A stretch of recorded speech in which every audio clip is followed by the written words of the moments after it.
you, O Christ. Help us to crave your love, to thirst for your righteousness. In the midst of our chaos, fill us with your ever-abiding peace. Amen.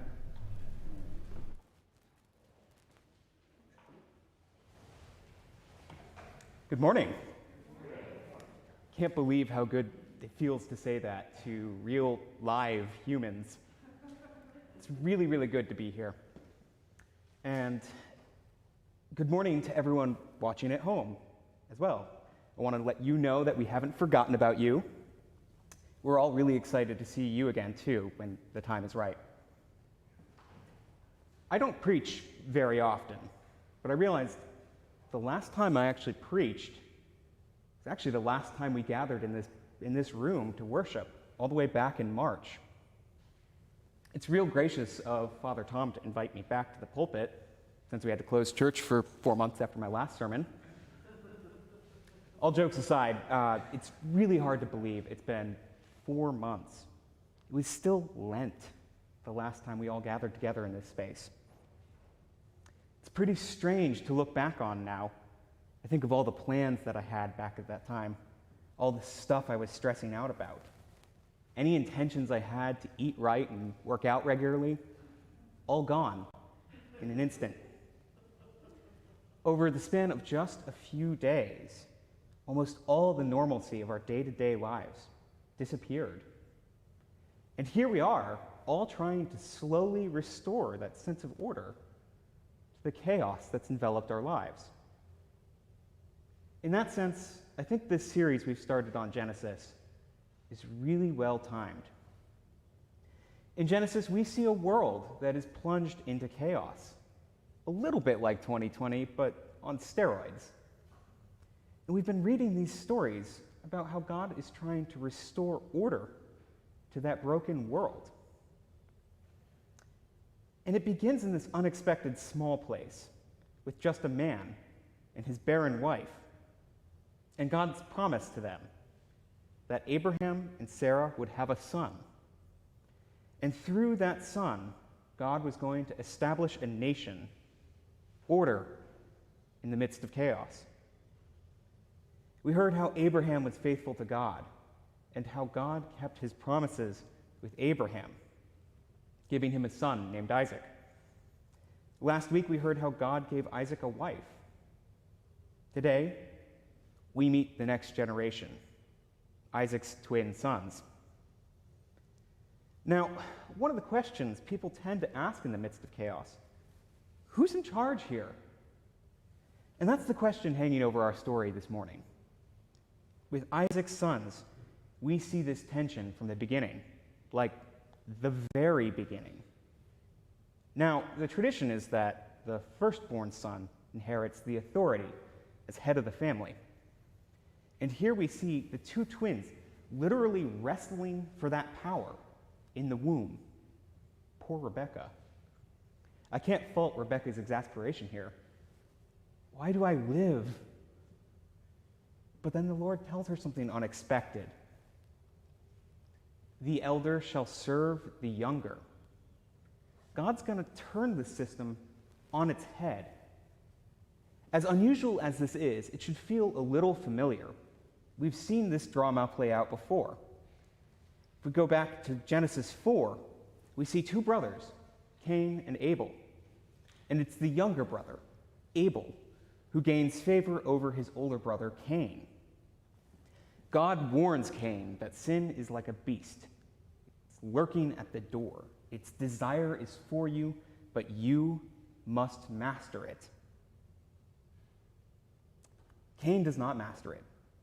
Instead, he lets that sin into his heart, and that makes him like a beast, and he murders his brother.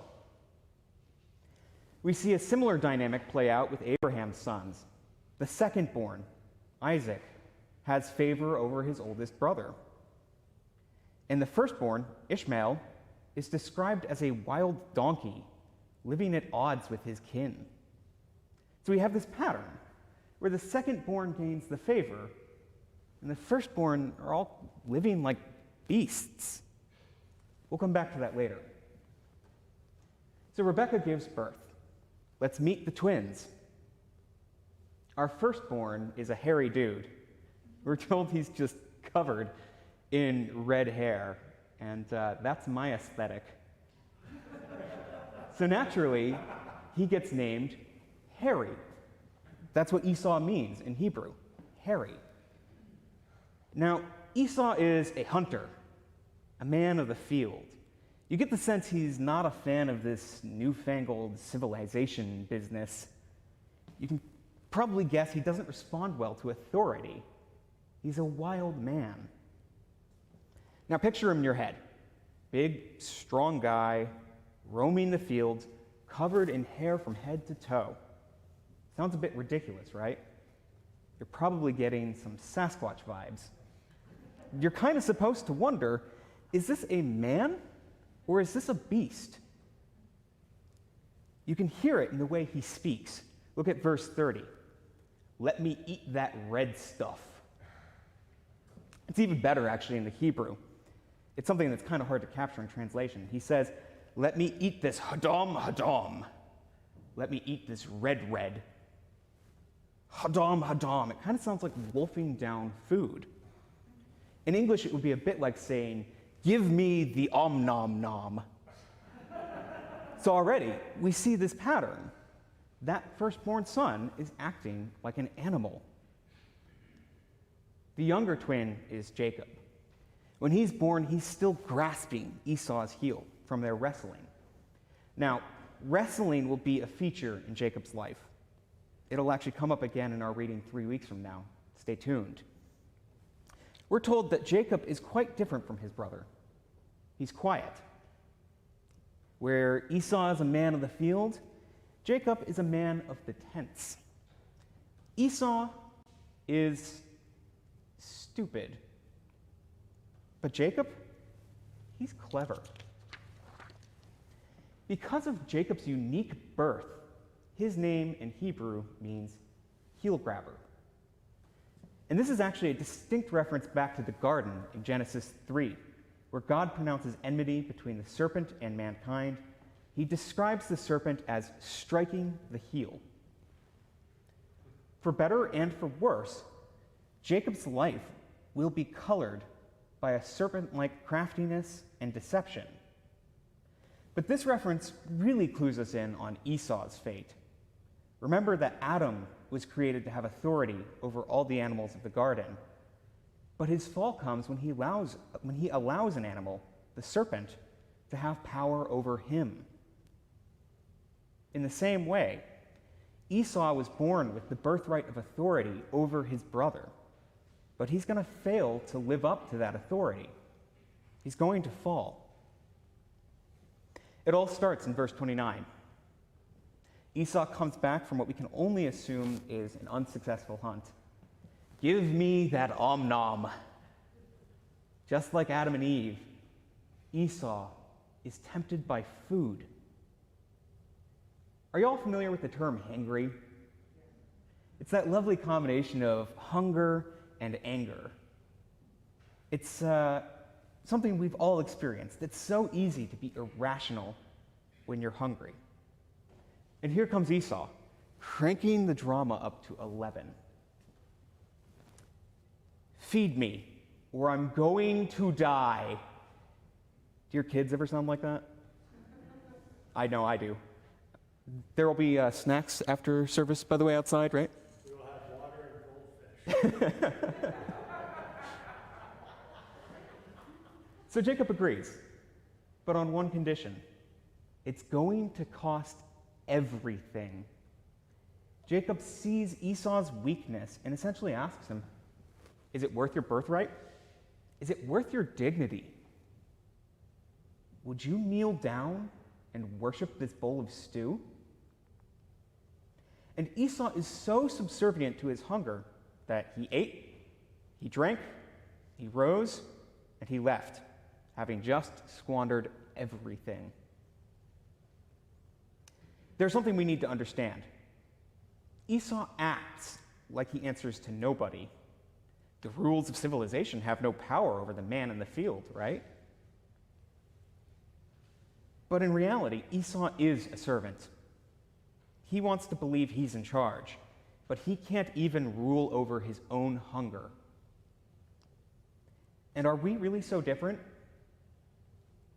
How often do we let our emotions, our thoughts, our passions get the best of us? Do we define our emotions, or do we let our emotions define us? Think about the last time you were angry. So often, anger feels like something that comes from outside of ourselves. It just envelops you. You can feel it raise your blood pressure. You can tightening every muscle. The temptation is to just let it take over your whole body. Maybe you're more familiar with addiction or fear, lust, pride. These things don't necessarily define us. But what happens when we let them rule over us? Remember what God told Cain. Sin is lurking at the door. Its desire is for you. But you must master it.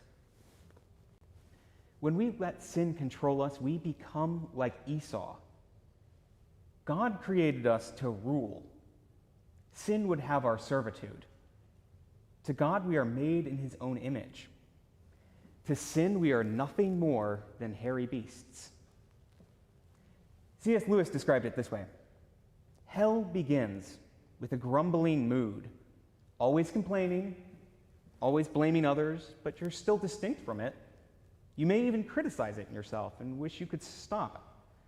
But there may come a day when you can no longer. Then there will be no one left to criticize the mood or even enjoy it, but just the grumble itself, going on forever like a machine. As always, Lewis diagnoses us perfectly. So often we find ourselves thinking, what's the harm? Yeah, I know wrath is wrong, but it's okay just this once. It's fine as long as no one gets hurt. We're so used to thinking about the particular sin. How often do we think about the strain that the collective weight of sin puts on our hearts? We can only give ourselves over to sin so many times before we become indistinguishable from it. What makes sin so insidious isn't just what it does to the world around us. What makes sin so dangerous is how it gradually reshapes our hearts in its image. So who do we serve? As Americans, I think this can be a bit of a difficult subject for us. So much of our ethos is built on this notion that we don't like being ruled by anyone or anything. But as the great poet Bob Dylan sang, you're gonna have to serve somebody. Maybe the devil, maybe the Lord, but you're gonna have to serve somebody. In Genesis, chaos is the result of a world full of people like Esau. People who think they are free, but who are really slaves to sin. So for God to create order in that world of chaos, he cannot allow Esau to establish his nation. The message that Genesis tells us over and over and over is that the freedom to sin is slavery, but faithfulness to God is freedom. In the midst of our chaos today, we must remember God doesn't establish order with force. In Genesis, God doesn't install an emperor to quell the chaos. God's order begins with a simple promise made to this often flawed family. For the Christian, order starts from within. It begins in your heart. Thousands of years after Esau threw away his birthright for a serving of stew, the Apostle Paul wrote a letter to the Colossians. In it, he advises them, let the peace of Christ rule in your hearts. We're not accustomed to thinking about peace ruling over anything. Power is more intuitive than peace.